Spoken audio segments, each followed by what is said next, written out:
Hey, good morning to everybody. Happy Friday. It's Daryl here. It's bright and freaking early. You know it, 4 a.m. here in Connecticut on the East Coast. It's Friday. I'm running late. If you watch my channel, you know Intervention is on Fridays, and I'm always running late because I get caught up watching my favorite show.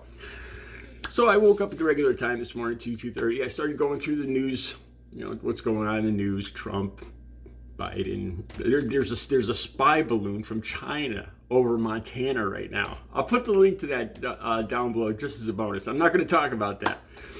Anyway, I want to talk about addiction and recovery. So if it's one of those days where if just one person would watch this video and something would click and they could change, and something could change to make their life better by learning, by hearing the stuff I went through and how I dealt with it, or the stuff just by learning. If it could make one person's life a little better, I die a happy man. That's the truth. So what did I want to talk about today?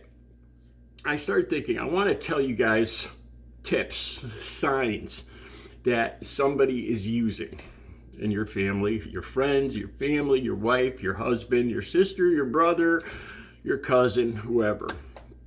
Because the fact is, addicts, not even addicts, people that use drugs, even when I first started, the first time I smoked pot at 14 years old, people lie. They will lie. They'll cover it up. If you don't want to call it a lie, they fib. They alter the truth. Because I know family doesn't like to know, doesn't like to admit that people are lying to them. And that's all I did. And it just got worse, and it just made the problem worse. I lied when I first started using. I lied when I got caught. Then I admitted that I was using, but I lied about how much I was using. When I got back from recoveries, 13 times, I lied and said I was clean. When it got to the point where they knew I was lying, I lied about how much I was using. I lied about everything, every day, no matter what. That's the truth, and I'm manipulated. And I want to talk about that today. And the reason I'm doing this is not to call anybody out, to get anybody in trouble, to make anybody's life worse. It's actually the opposite. It's when I was using, secretly, down deep, I wish my family would just call me out, would just call my bull out and say, stop lying, Daryl. Just stop it. Stop lying now. We know we know what's going on, and we want to get you help. We want to put you into rehab right now, into a detox right now, like an intervention. I every day, deep inside, I would have freaked out. I would have gotten angry. I would have started screaming. I would have lied, manipulated, and tried to get my way out of it. But in the end, that's what I wanted then. And now I realize that would have been the best thing for me. Even when you're lying and manipulating and using, you want to get help, but you're scared. You've become so accustomed to using this substance as your girlfriend, your boyfriend. It's your lover. It's your best friend. It becomes part of your life. You hate it, but you love it. It really becomes an entity in your life, and you're terrified of living without it. So deep inside, you hate your life. You don't want to live like that anymore, but you're scared. You're stuck in this place. It's a terrible place to be stuck, and that's why I'm talking about this. It's not to get anybody in trouble, to say that, well, maybe your husband's lying to you, and I'm going to tell you how. That's not it. That's not it at all. All right. One of the first ways is now that I'm clean and sober, I haven't. You guys have seen me in front of this camera every single day. If you go back 2 years, 3 years, I don't think I've missed one day. I've been up every single morning at 2:30 doing these videos. I don't get sick. You're gonna get a cold, you're gonna get the flu. You might get COVID or whatever, but you get better. And when I was using, my life was ups and downs. I remember this one day, me and this other addict friend of mine were talking. We had just used and we felt better. And all of a sudden the subject came up. This guy asked me, Daryl, how many good days do you have a week? And I said, honestly, good days where I feel good, where I get stuff accomplished. on an average week. I said 3. And the other 4, I was recovering from using crack or coke all night, or I was sick from heroin or whatever. And he said 4. Because my life was a series of peaks and valleys. That's one way to tell. When people don't follow up on their commitments, they don't make it to birthday parties, they don't make it to work, they don't dates, whatever, and they were sick. I had a stomach.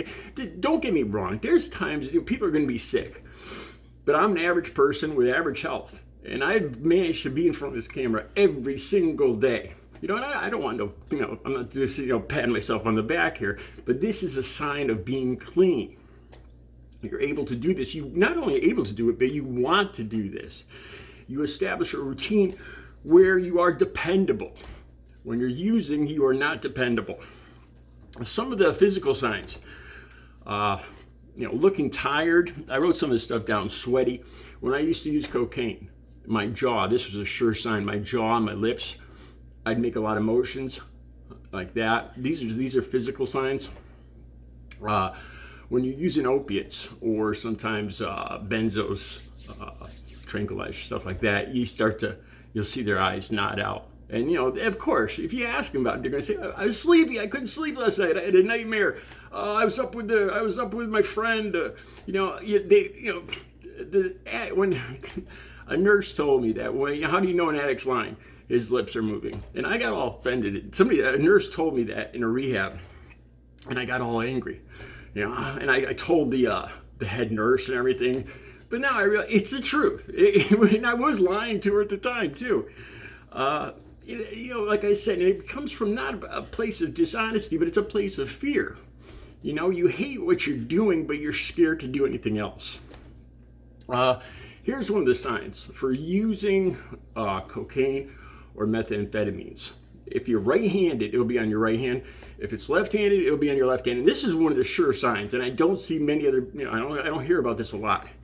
They'll have what I call trigger finger, from holding a lighter down or a butane torch, and it'll get callous and continually burned on the thumb from holding it in front of the pipe.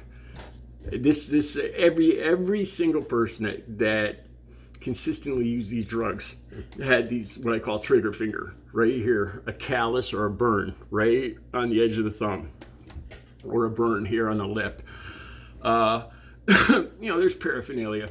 One thing some people that don't realize, that don't use or don't realize, there's specific paraphernalia for specific things. A can with holes in it, like a beer can or a soda can, straight glass pipe, chore boy, like that copper stuff for cleaning pans. Those are signs of using crack. If you see those little pieces of copper in somebody's bedroom, on somebody's dresser, little cut pieces of copper, chances are, if it's in their bedroom, on their dresser or something, they're probably smoking crack. A butane torch. Most people don't need a butane torch for their usual day. This is something I never use because up here we have a different kind of heroin. But down in other parts of the country, they have black tar and tin foil. If your tin foil's missing all the time, if you're going through lots of rolls of tin foil, or you find squares of tin foil around the house or whatever, that's a sign of using black tar heroin. One of the biggest signs is money. Besides for being up and down constantly, like one day, I'd be talking and outgoing and kidding around and jumping around. Next day I'd be sick. Oh, I'm not feeling good today. I can't get up. And besides for that, a constant state of up and down and being sick half the time, or, like I said, there's going to be times when people are sick. But look at me. I haven't been sick in 16 years, and I'm average health, so. But money is one of the biggest things. People that constantly need money. I used food and gas as one of the biggest things, especially food. Mom, I'm hungry. I had a speeding ticket. The cop pulled me over. I had a seatbelt. I had to spend money on this. My car broke down. I just need a few bucks for this, a few bucks for food, a few bucks. My car's knocking. I need some oil. I used every one of those. And then when I spent a lot of money, I actually said that I was mugged and my whole paycheck was gone. Money, always being out of money and using, like, especially I used to use food as an excuse, because with parents and family, you can't turn down somebody that's hungry. And that's a lie I used a lot. Here's one last one. I see them along a time. I could go on for another hour telling you guys different things you could spot. These are just, this isn't just one of these or two of these isn't a sure sign. Well, except for the chore boy, the copper thing, like in the bedroom. But when you see all these signs, especially a gut feeling, one of the sure signs is every person that's clean and sober knows their clean date. Mine is October 23rd, 2006. That was over 16 years ago. And that's like my second birthday. I will never forget that day for the rest of my life. God forbid I ever use again. But I think I'll still remember that day until the day I die. It was my second birthday. I'll hear somebody, they'll say they're clean and sober. And I'll say I got 16 years. And a sure sign to me that somebody is still using is they'll say, I'm doing good. I've been clean for a while. I've been clean, for a couple of years, this or that. And they might not want to give you the exact day. But if they can't immediately remember their clean day, they don't immediately know how long they've been clean and sober, to me, that's a sure sign that somebody really isn't clean. Like I said, I could keep going on. I'll probably do more videos talking about this. And this isn't to get people in trouble. This isn't to call people out. This is to help people, because I would have just kept lying. Like I said, it's fear. You're scared to get help. You know you need help. You want to get help, but you're terrified.